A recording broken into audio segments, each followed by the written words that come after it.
Imagine being thrown out of your house at 17 with nothing but $12 and a trash bag, and years later, the same family that abandoned you shows up on your doorstep, begging to move into the $750,000 home you built without them.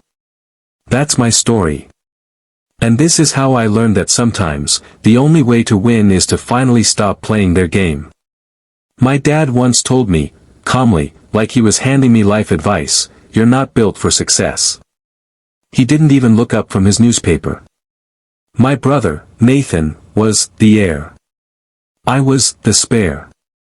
Growing up, Nathan got the car, the Lakeview room, the applause. I got the hand-me-downs and lectures for existing too loudly. I worked at 15, kept my grades solid, even tutored Nathan in math when he fell behind. None of it mattered. To my parents, I was invisible until it was convenient to blame me. The summer before my senior year, Nathan drove drunk and totaled his car. He begged me to cover for him. I thought protecting him might finally earn me respect. So I lied. I took the fall.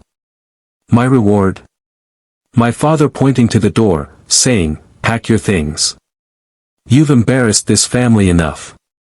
That night, I slept in a bus shelter. The next morning, I found my belongings stuffed into a trash bag on the porch with a note, "You're on your own now. Learn something from this. No birthdays. No calls. Just silence." I worked graveyard shifts, studied by library Wi-Fi, and scraped together an associate degree. Eventually, I built a small marketing business. Slowly, painfully, I created a life, one they knew nothing about. And then, everything changed. One day, my mom texted, "Is that your face on the billboard off Route 9? It was. I'd been featured as a young entrepreneur helping local shops thrive.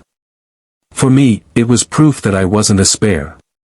For them, it was a signal. Within hours, voicemails rolled in. Suddenly, everyone wanted to reconnect. Not because they missed me, because they wanted something. And I was right. Days later, my mom left a message, "Nathan and Alyssa are struggling. Do you still have that spare room?"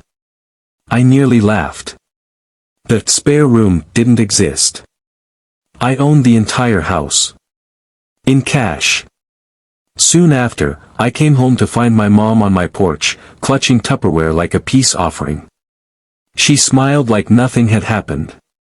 "Nathan lost his apartment," she said softly. "The baby's coming. We thought maybe we could all stay here, just for a while." I stared at her.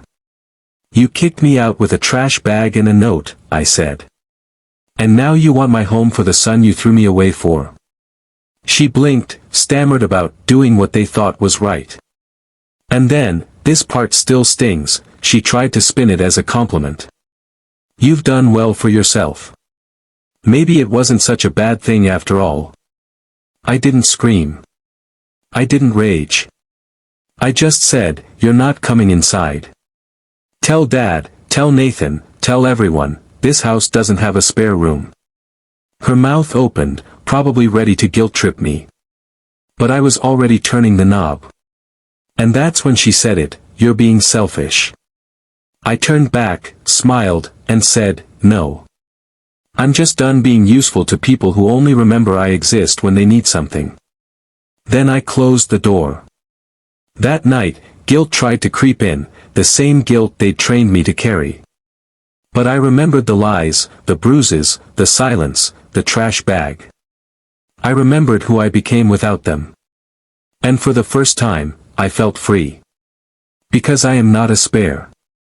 I am the seed that survived.